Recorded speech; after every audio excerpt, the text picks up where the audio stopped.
I know a secret about you. I know that you decide which episode to listen to based on who the guest is and the type of business they run. Well, I reckon that's fraught with danger because you'll miss some absolute gold along the way. Today's guest is Riz Syed, and he owns and runs 30 brow bars around Perth. If I lost you, stay with me. He loves his staff and they love him back. What on earth could he teach you about how to run a successful business?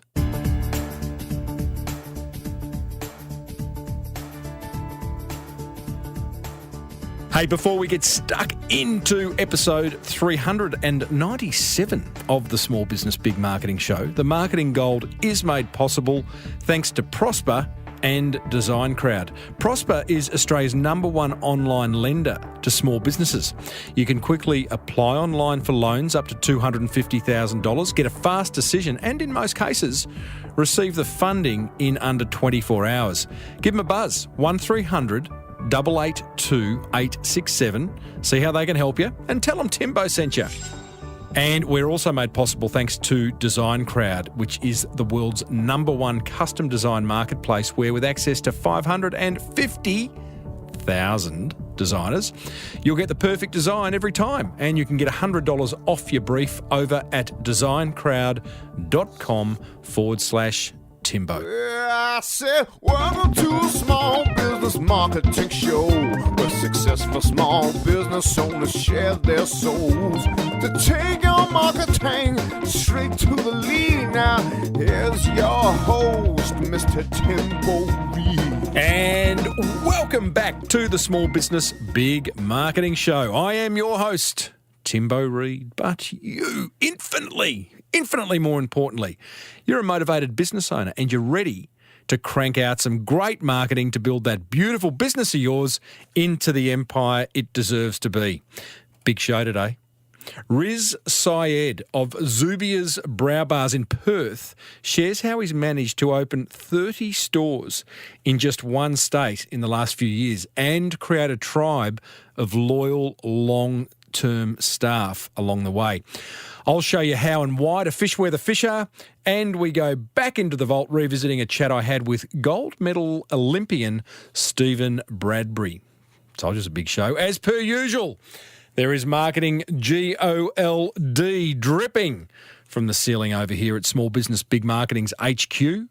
So let's get stuck right in.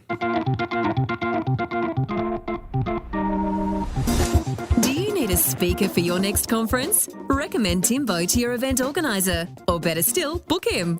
Tim Reid, that's reid.com.au.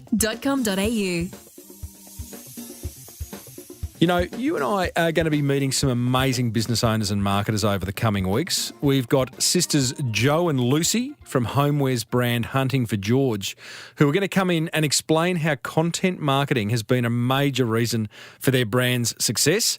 And we catch up with Canadian entrepreneur Troy Packett, who's actually created a market in selling fresh canned air. Yep. He sells air. Interesting interview, that one. Now, that brings us to today's guest, who doesn't sell air at all. His name is Riz Syed, and he's the founder of Zubia Brow Bars in Perth. In fact, along with his wife, he's opened 30 of them in recent times. Now, brow bars, just so we get it, are where you get your eyebrows threaded. I've not been to one, but I have seen them in many a shopping centre, wondering, what on earth is that? What are they doing to those women? You can get lash extensions and all that kind of stuff. That's what a brow bar is. And they, I don't know about you, but seem to be popping up on high streets and shopping centres at a rate of knots at the moment. So sort of like wondering, is it a trend or is it something that's kind of here to stay? We will find that out. Now, Riz is big on attracting and retaining great people, and he's crystal clear on why he does what he does. And he loves nothing more than delivering a flawless and consistent customer service experience. There is a lot to be gained by having a listen to young Riz. So if you're struggling with any of those areas of your marketing, you're going to love what he shares. Big thank you to past guest Lisa Conway of Zing Coaching for introducing me to Riz, who I started off by asking, how on earth did he get started in threading?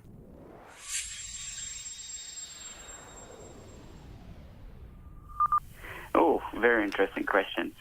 Look, I've grown up with 5 sisters, and that's a lot of sisters, and that's a lot of beauty treatments that go around in the house, and certainly threading was one of those.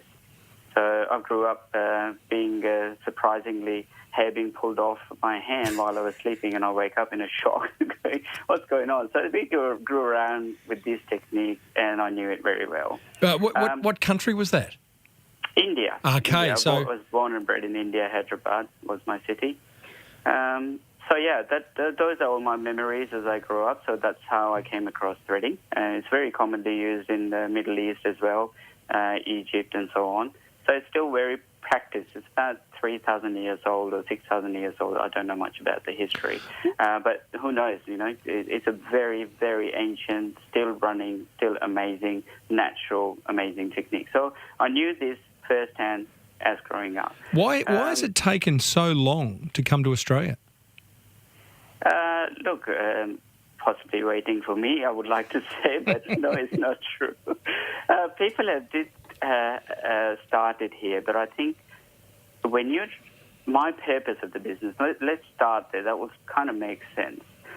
Look, I grew up in a business environment. My dad was a businessman. My brother followed him, and he's into business. I grew up into business integrity. That's an everyday normal process for me. So that's how I knew life. And I thought business was a very chaotic thing, but this is how it was run in India. So that's what I felt. And I thought, I'll do a good education in IT. I'll get a good job. I'll do 95. And then after that, life is sweet. And what do you need from life? Hey, that's what I thought. I've got it all figured. Come back to Australia, start to do my degree, start a job, and I very quickly found myself bored to death going, is that it? Can't be it. What was the degree? I did in Masters in Information Systems in South Australia. I love it. USA. So I love that. Yeah. Already I love this story because you've gone and done a Masters in South Australia on information systems. I don't even know what they are. And now you're running an incredibly successful threading business. Well done to you. Yeah. Okay. Yeah. So it comes down to that. So I came here, figure out that's not the thing to do. And then my wife is also very amazing. She's done Masters in teaching French as a foreign language. She's worked for a very big language institution that is across the world called Alliance Française. So she's there. She's also business-oriented. She doesn't come from a business background, but she always was keen to do more and learn more and do things. So we both come together, and we're thinking, hey, we could do something, but the purpose has to be right. And the purpose purely for me and my wife was it has to be genuine, has to add value to people's lives, and has to be towards good health and good practices. And we want to change or bring those things to our society because Australia is such an amazing country. Only one thing I'll tell you about Australia that I absolutely love is called freedom. It's freedom to the bone. So you can absolutely go at anything. People are so supportive and helpful here that I found that I couldn't possibly have the same environment in India. And I've loved it. And I've really felt like I could do something here. I could give back for what I received. So I love this. So at some point, you and your wife have sat down. You go, you know what? The Masters bores me. Your wife was looking for some kind of change away from working for the language school. Was there a kitchen table kind of meeting where you bounced around a whole lot of ideas? Yes. We looked into several things. It wasn't until my sister, who is in the US, who's got several salons, doing this exactly, rang me up and said, I was saying, this is what's going on in my life. Why don't you do what I do? And I said, what do you do? Sorry, I never asked you too much because I've got 5 sisters. I can't go into too much detail. So this is what I do, and you can come over and have a look. So we went. We had a look. And we investigated around in Perth around that time, and there were some people offering threading. But I understood one thing, very, very important, Tim, at that time, that people will not just jump into something without knowing. That's silly. That, especially something so prestigious like an eyebrow. You're not just going to give it to somebody to do something new just like that. So it's a big part of education. I have never looked at my brows as prestigious. That is wonderful. I'm going to look at myself differently.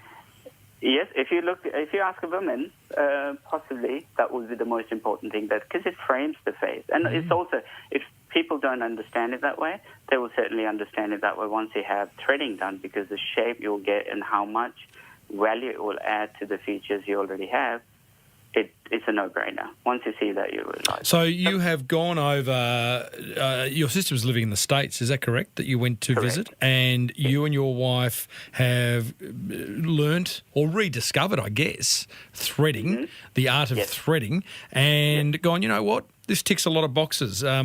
You know, you talked about purpose being it's genuine, you know, we're going to be able to add value to people's lives by having them improving, I guess, their confidence in the way they look.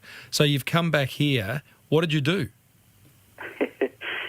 I tried every single place to get an opening. Obviously, it's so alien, I couldn't even get insurance cover for it. They all just went, what? You want to do what again? And we're covering that? That's not happening. It wasn't until I found a South African guy on the phone who had his wife would do this, treatment in South Africa, and he goes, "Oh, I know what you're talking about. Give me a minute. I'm going to talk to my wife about this just before I cover you. I do want to help you because I think it would be fantastic, and my wife will be your first client." I said, "Great! I finally got somebody who knows about threading." Oh, well, that's where it all started. So I got the insurance, all the different stages. It was really difficult, but certainly worth a while. So he was, that South African fellow, was he an insurance guy?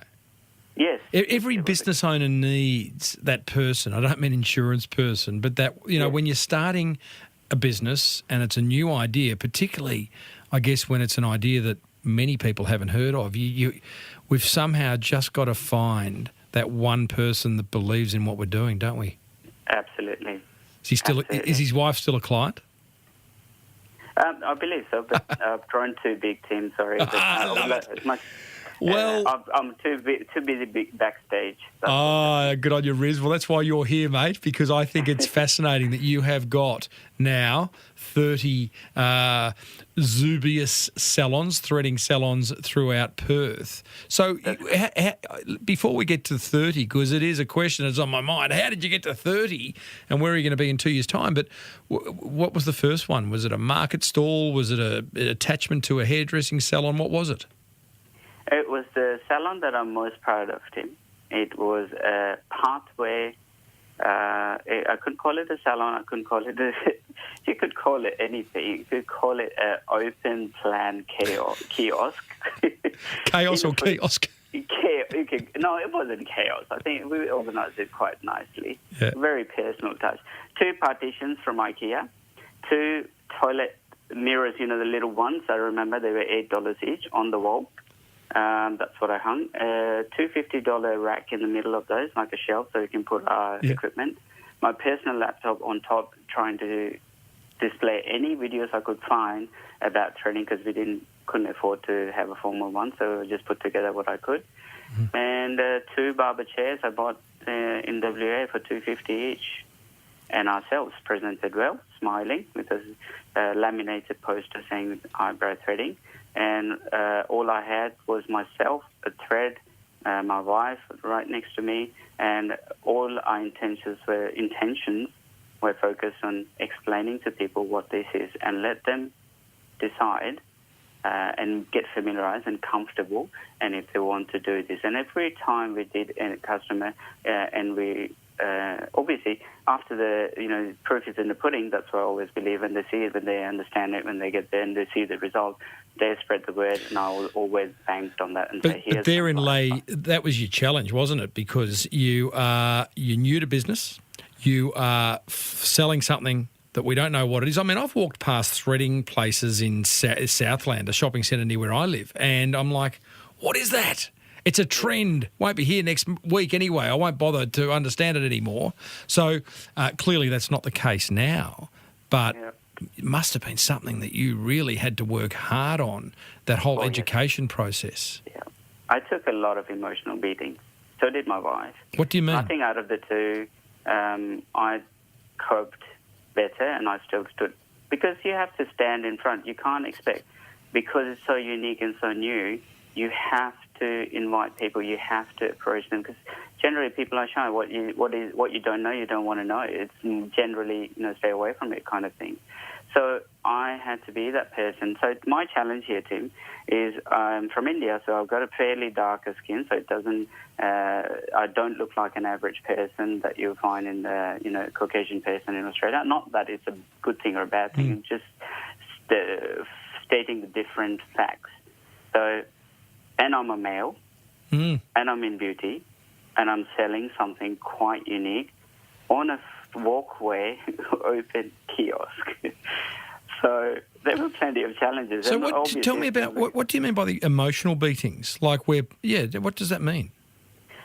People who don't actually understand what threading is, they'll be quick to judge, and they will make comments that, oh my God, they're lifting the face with a thread, or they'll say, oh my God, that's just wrong. And people actually, if I approach them to say, all I want to give you is some knowledge, it's up to you if you don't do it, but I would like 1 minute of your time, if you may, I would just like to explain to you. And then I will get some answers which would not be pleasant, but I kept stuck at it, because all I'm looking for is that one person out of 10 will be happy to listen, happy to learn, and that's what I focused on, always focused on. Those customers made my day. Your wife didn't handle the emotional beatings as well. Was there a moment back around the kitchen table, Riz, where you're kind of going, maybe we're not going to make this work? Never doubted it, mate, never. From the day one, from that phone conversation with my sister, I had my business set up, done. What about your wife? I had to get her to buy in eventually. I'm good at that. How? Well, I knew I couldn't do it without her. Guarantee that, because I am a little bit like Lisa Conway in the sense that I've got the drive, I've got the willpower, and I can see the end straight away, and I can see the bigger picture. Obviously, I'm not great at details, which is my wife. She's brilliant at that. She's a brilliant organizer. She can calculate, work out things. She can lay beautiful plans. So together, we're unbeatable, and I knew that from the get-go. So I had to get a buy-in from her, and I showed her all the confidence in the world that I could. So I said, I will go on my own if I have to. I will quit everything, and I will do it. I seriously believe it, and we can make this happen. I had to paint that picture for her, and she did come in, and I'm so glad that she did, and she doesn't regret it for a bit. And we have built only on our confidence together, and we are a solid team as ever can be. As you were doing the sell on your wife, Riz, were you confident? Absolutely. 100%. Wasn't going to fail. So what was the tipping point where all of a sudden you're heading towards your first 10 stores? Were you just backing yourself, or did something happen that showed you that this is actually going to be pretty big? In some ways, I would like to think that I always thought big. What about those customers who are living in the remote area? They don't deserve this service? No. I want to be close to them. I don't want them to travel so much. So my salons in WA, if you happen to look at a map and later down the track, if you like, it goes from Bunbury to Joondalup. That is nearly, I would say, a 4-hour drive. If big you distance. Like, yeah. So I do want to make it easier for the customer and make it readily available. Just because I can earn more money in a certain location, and it's not the point. The point is the customer. And it's my job as a businessman to make it work in every area. So that's what I focus on in the background. Listeners, we are talking to Riz Syed, who is the founder, owner, Chief Everything Officer, CEO of Zubia's Threading in Perth, 30 stores. You have got quite a number of mostly company-owned stores, Riz, but you're also starting to franchise? Yes, we have had quite a lot of amazing staff members, because I'm all about people, Tim. I cannot do it without my team. I swear by them, and I put my heart and soul in them. So they returned the same. So I was very glad to have our first ever employee work throughout her time in WA, worked with me, and she moved to Melbourne afterwards for whatever reason. And the second girl who I employed progressed in our company. I'm talking the second girl in 2008, so she stuck around. Wow. She did a master's in accounting, did her dash, and said, you know what? I find so much satisfaction working in this company. I'm going to come back and say, you know what? Give me a salon. I managed it. I've done it. I know what to do. And you're there. I trust you. Let's go. I said, why not? Go ahead. So all my franchisees are my own staff who just wanted to upgrade their lifestyle and say, you know, I have so much faith in the way it's operated and the company itself, the purpose, that I want to sign up for it and I want to live my life doing this forever. So, your passion for people, Riz, is really obvious. I speak to a lot of small business owners, and if I ask them what's their biggest pain point, it's attracting and retaining great people. What's your secret? Look, people are people, whether it's customers, whether it is staff, all core values. Like if you peel the layers back, we are basic as a need. We are as an animal. We like being cared. We like being feeling secure. We like being looked after. We have the same emotions. And if you trigger those things correctly, with the right purpose in your heart, if you genuinely want to make a guest feel welcome, it's not hard. It's really not. You don't have to treat them with fancy stuff. You just have to treat them like a human being, just as you would like to be treated yourself, and understand their pain. And if you can't do certain things, just don't bluntly shut the door. You say that these are the difficulties I have. What would you do in this position? And people genuinely understand and care as much as you do, and they get involved and you do things together. And I like doing things together with my team. I don't like doing solo things. So am I right in then saying that this partner, this husband-wife combination is where you focus a lot on that side of the business, the big Absolutely. picture, the people, I'm guessing the marketing, which we'll talk about shortly, and your wife focuses on product delivery, service delivery? My wife is... Okay, that's a strange thing. You're going to touch on the market soon, but she's in charge, head of the marketing, because she loves that topic, which is strange because I'm starting to now realise very recently that I might actually be holding my marketing skills. I haven't got into it. And I'll give you a little bit more details on that a little bit later. No, go for it. What are you holding back? Okay, so marketing to me was a website, a paper, a flyer, a brochure, whatever it is. And that to me is all details, and I'm not a detailed person, so I stayed far away from it. And I said, I thought it would always fell in my wife's category. But there is a bigger aspect to the marketing that I'm recently understanding. Marketing is all about gathering right people as customers. Mm-hmm. I am all about people. And I have indeed built this business by contributing enormous amount by doing marketing, not by paper, not by website, even though I had developed our own website at that time and did SEO and the whole lot. I studied the thing anyway. Mm-hmm. So I've done those things. I still do a little bit of that on the side. Mm-hmm. But I never felt that that's where the marketing was at that time, because especially education is a big part, and I can articulate that so much to the customers and my team, how to train them to help them pass the message on to the customers. And so marketing to me is this dynamic thing that happens between the relationship between you and the customers, and you and your staff, very importantly, because that's who are going to carry in the message to your customers. If you're not good with your staff, good luck, because you're only one, and I've got 150 of my staff, so if I'm not good with them, and if I don't have good relationship and they don't do the thing for the right reason, then the messages are going out wrongly. And that's not... The reality is, and I think what you touched on, Riz, is the fact that marketing is everything and everything is marketing. So you're absolutely right to finally realise that it's much greater than a website and a brochure and a menu of services and an ad in the local paper. I mean, that's I always like to draw a pie chart if you want to kind of visualise marketing, and that pie chart represents 100% marketing, but a very, very tiny wedge are those things that you just mentioned.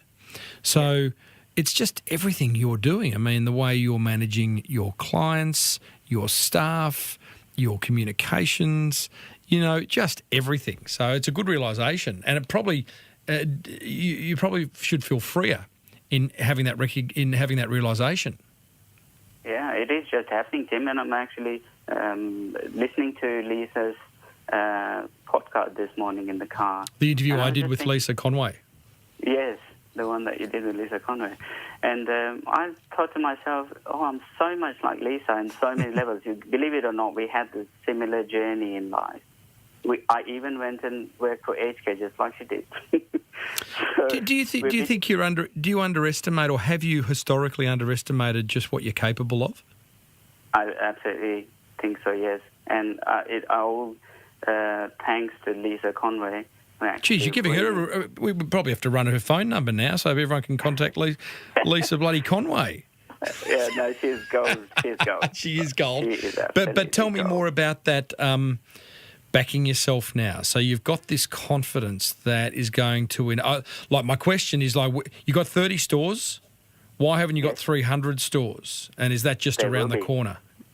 There will be, because what I've learned, Tim, recently that is helping me achieve those goals is because the bigger the team got, the bigger the salon, the business got, the more busy I got in the background, because no one person can ever tick everything. And I'm learning with the business every single day, even today, and I hope I never stop. So over the time, looking after so many people, getting them organised well and managing them in the right way, or leading them is the right word, I was struggling with so many people at the same time and keep the consistency with the customer, with the message of the business.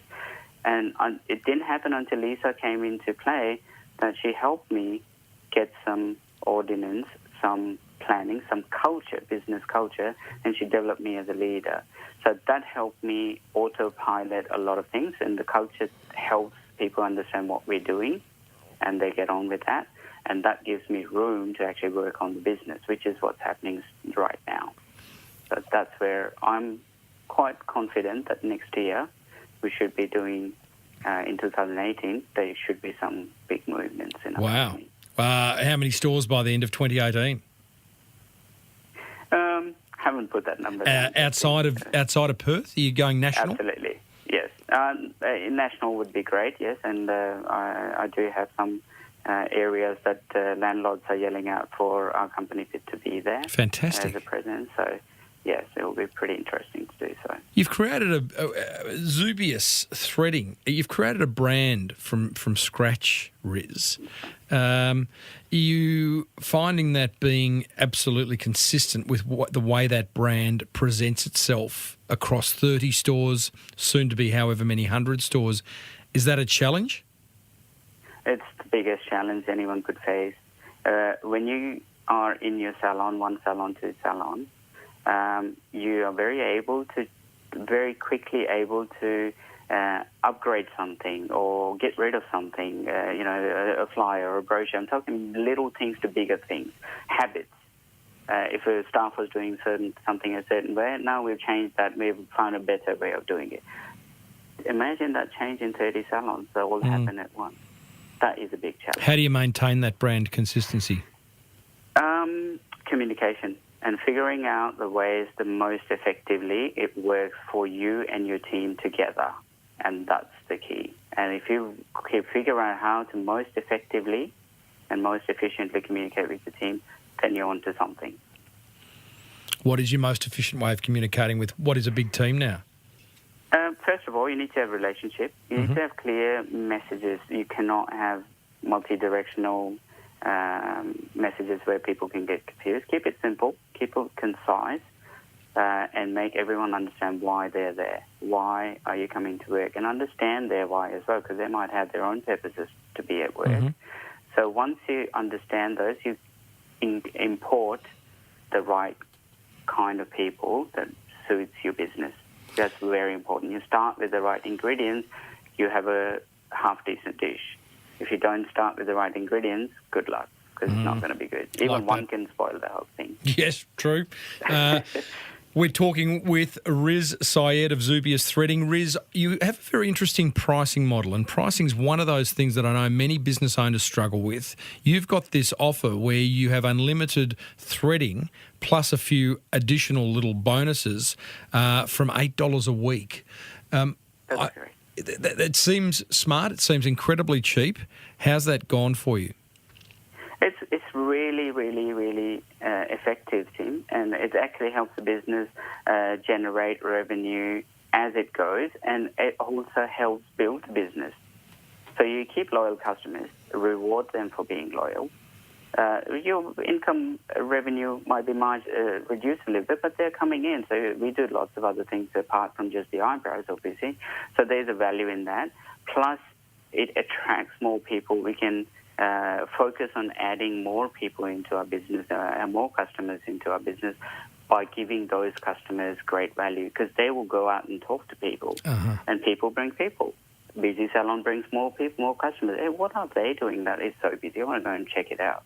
So all of these things are non-tangible, and there are certain tangible aspects as well. It grows the business so well.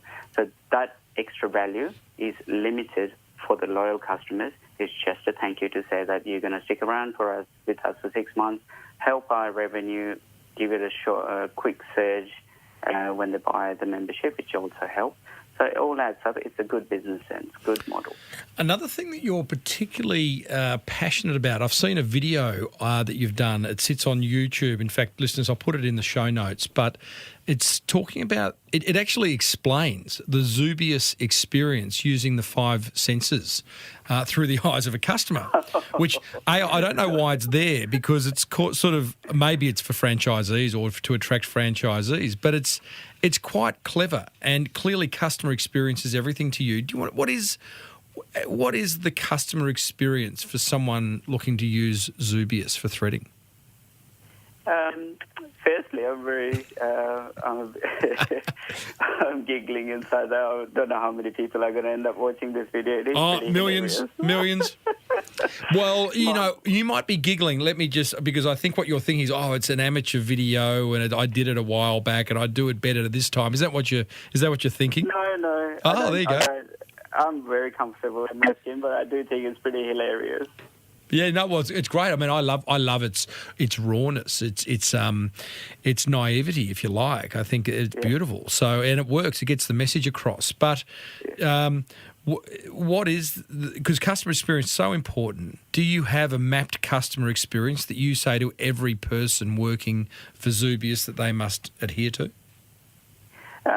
Look, generally a lot of girls come from different cultures here, because the threading is, we have tried in the past to actually train some of the students from the school and to get them the Aussies a chance. Aussies, when I say Aussies, the people who are coming from background where threading was not their thing. Mm-hmm. They haven't grown up with thread in their hand. Those are the type of people I'm talking about in general. So we did try to teach and coach some youngsters to see if we can generate their skills and interest into our business, but it happened that it didn't work out so well as we thought. So we end up having people who are grown up with this, and generally ends up being people from Iran, India, and Pakistan, and so on and so forth. We have an expression. I'm from India myself, and a lot of girls we work with are from India as well.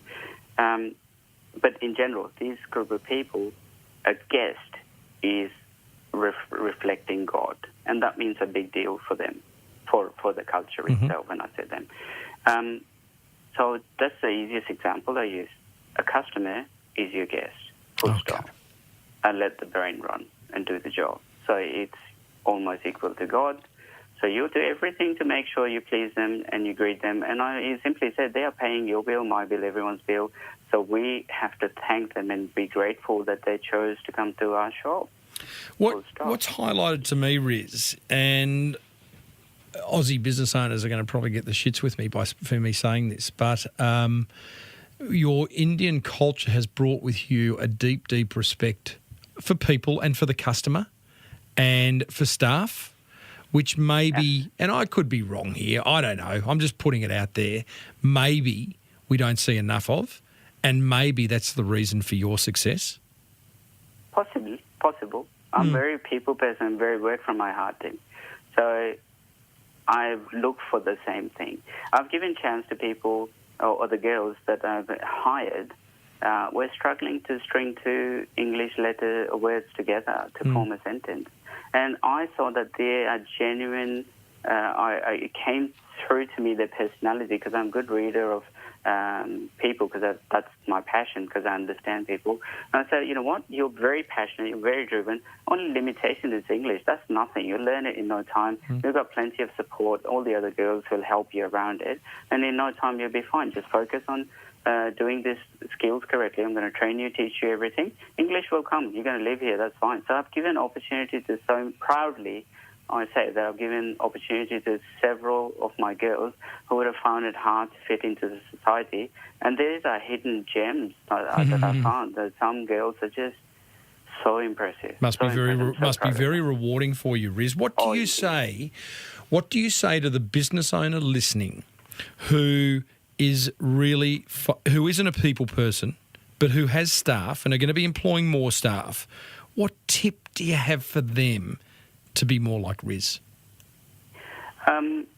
Being fair is a big deal. Being honest is a big deal. Doing what you say and saying what you do, big deal. Never, ever say anything that you don't, not going to come through and think. It's just like kids. Really, I would never do that to my child. If I promise something, it's going to happen. That's it. Full stop. Don't make fake things. And if they see that you're consistent and you keep putting good things in the good cookie jar, then you're allowed to put access the bad cookie jar as well. If they do something naughty, you're able to tell them and they'll take it like a champion, because you're there. They know that you mean the best. Yeah, it's easy. It's that classic. Who wrote 7 Habits of Highly Effective People? Steve.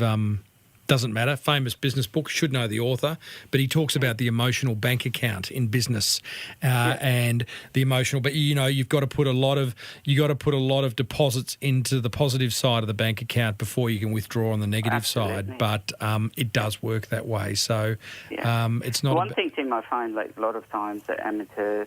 I could accuse myself of this, but I've learned over time that when you walk in, your business owner, your heart and soul is in every brick of this shop, right? You walk in and you're wanting this thing to be 100%. Okay, you walk in and you go, that's not right, that's not right, that's not right, that's not right, that's not right. What did you just walk into the shop with? What kind of energy, what kind of message? Everyone's going to be like turtles hiding back. So walk in, I first smile and look at everybody, make a good connection, and bring in that positive energy into the service. It only helps with overall, brings more customers. Honestly, I don't know what it is about positive energy. It brings several customers. People get attracted to it from miles.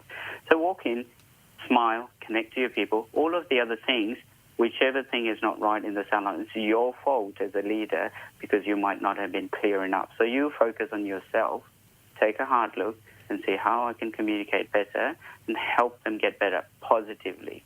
Very good lesson I've learned. That's the biggest thing I can give you. That builds your team so strong that you'll love it.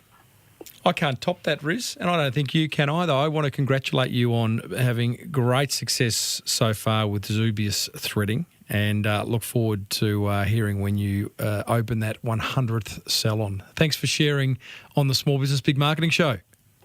Thank you so much for having me, Tim. I appreciate it.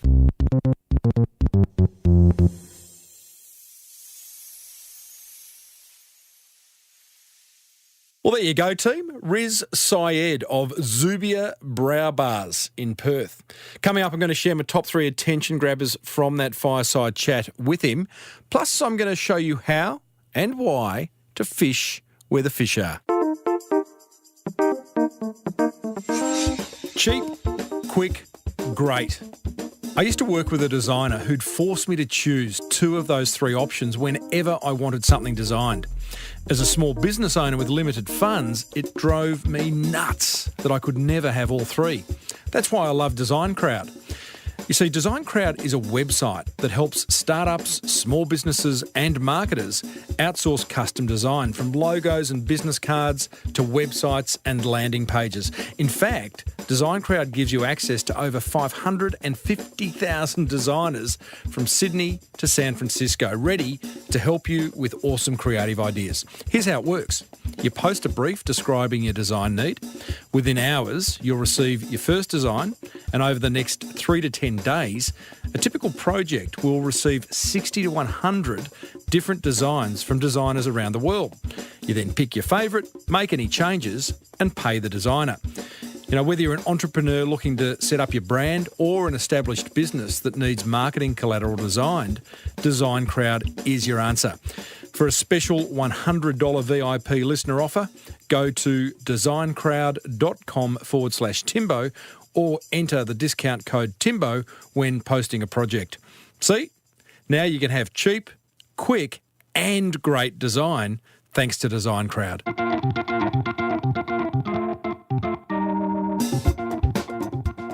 Cash flow in business is everything, right?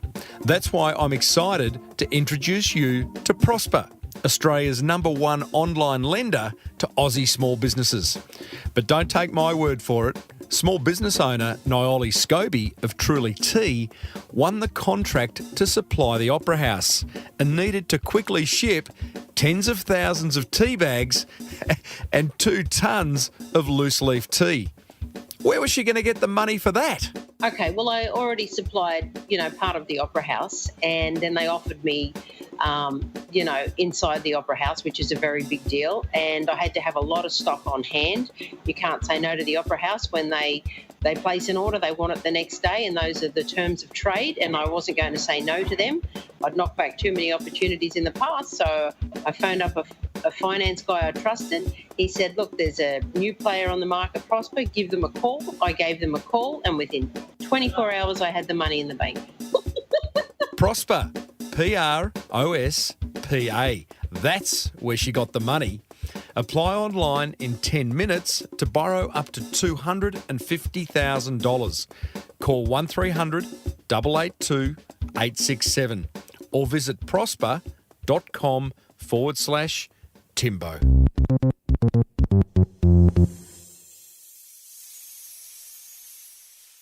Righto, my top 3 attention grabbers from my chat with Riz Syed of Zubia Brow Bars, thanks to Prosper and Design Crowd. Attention grabber number 1.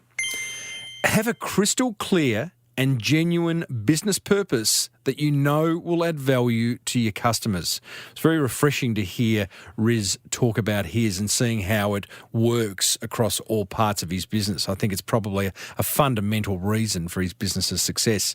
Attention grabber number 2, focus on your people by deeply understanding why they work for you. Great advice by Riz. Now, it will, of course, be different for each staff member, so spend time understanding them at an individual level. And if you want to learn more about how to create a happy team, then you could do a lot worse than going back and listening to episode 396 that I recently did with Jen Lim from Delivering Happiness. Great concept about how to make sure your staff come first, really, which is a little bit counterintuitive, but have a listen to that and you'll understand why. Attention grabber number 3, Riz's pricing model of offering $250 unlimited threading for 6 months. I think that's genius. I love a clever pricing model. I think sometimes pricing proves so difficult for many small business owners that they kind of take the path of least resistance. But maybe have a think how you could apply a membership-style recurring revenue model to something that you sell. Riz certainly has, and it's working a treat. That's what grabbed my attention. Head over to smallbusinessbigmarketing.com/397. Leave a comment. Let me know what piqued your interest.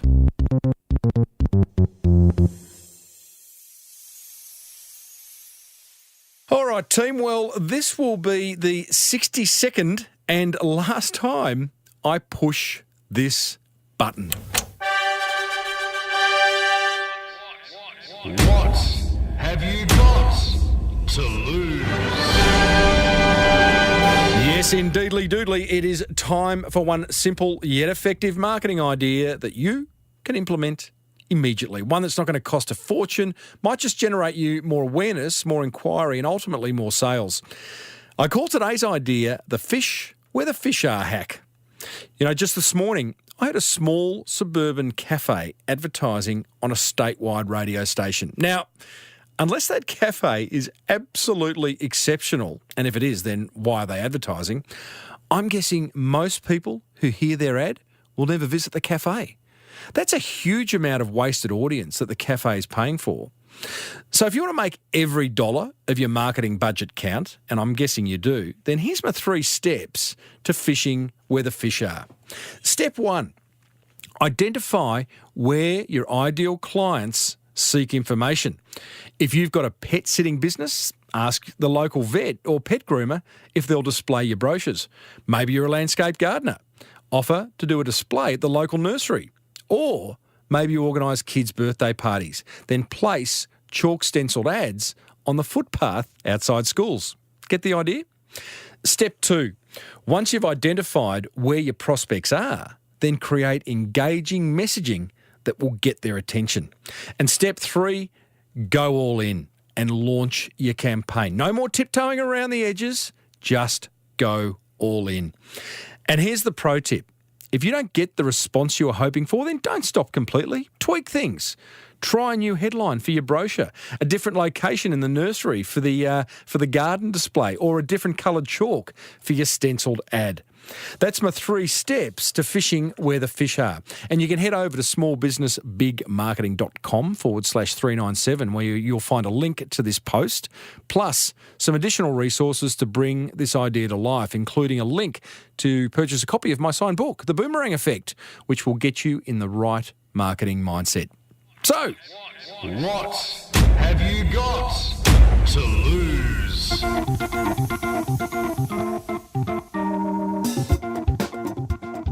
as I said there, that is the last time I will do a What Have You Got to Lose segment. But don't worry, there's 62. You can go back and have a listen to them all if you like over at smallbusinessbigmarketing.com. Plus, I'll be launching a new segment in next week's show, which I know you're going to love because it is going to make your website rock. In fact, it's going to make your website ignite. But more on that next week. Hey, you and I cover some serious marketing ground in this show. Have you listened to the chat I had with gold medal Olympian Stephen Bradbury?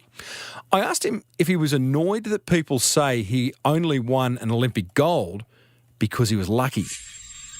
Mate, I'm the first person to admit I was incredibly lucky to win that. I'm probably the luckiest Olympic gold medalist in history. But that doesn't change the fact that I had to be in position to give myself a chance to win. I competed at 4 Olympics, trained 5 hours a day, 6 days a week for 12 years, and that's not lucky. When you work hard enough for long enough at something, eventually you start to make your own luck. Never a truer word spoken. You know, most successful business owners I speak to will agree that it takes years and years to be an overnight success. So if sometimes you feel like, you know, is this all worth it? Take heed knowing that things will happen if you're putting the right things in place. And you're listening to this show, so it's going to work for you, right? Your business is going to be a success. Hey, you'll find that full interview with Stephen Bradbury plus hundreds more over at smallbusinessbigmarketing.com, or you can subscribe free on your favourite podcast catcher. I like Pocket Casts.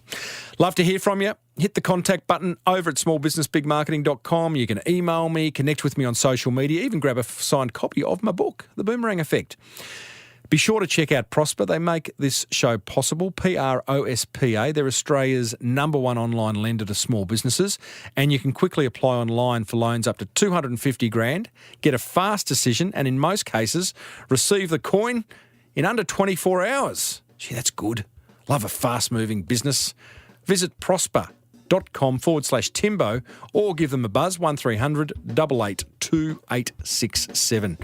And check out Design Crowd, the world's #1 custom design marketplace where, with access to 550,000 designers, you'll get the perfect design every time and you can get $100 off your brief at designcrowd.com/Timbo. If you love the Small Business Big Marketing Show, then let another business owner know about it by grabbing their phone, opening up the podcast app, searching Small Business Big Marketing, hit subscribe, hand the phone back, say you're welcome, and then move on to the next one. I would love you forever if you did that. Until next week, I'm Timbo Reid. Thanks for tuning in. May your marketing be the best marketing. Bye for now.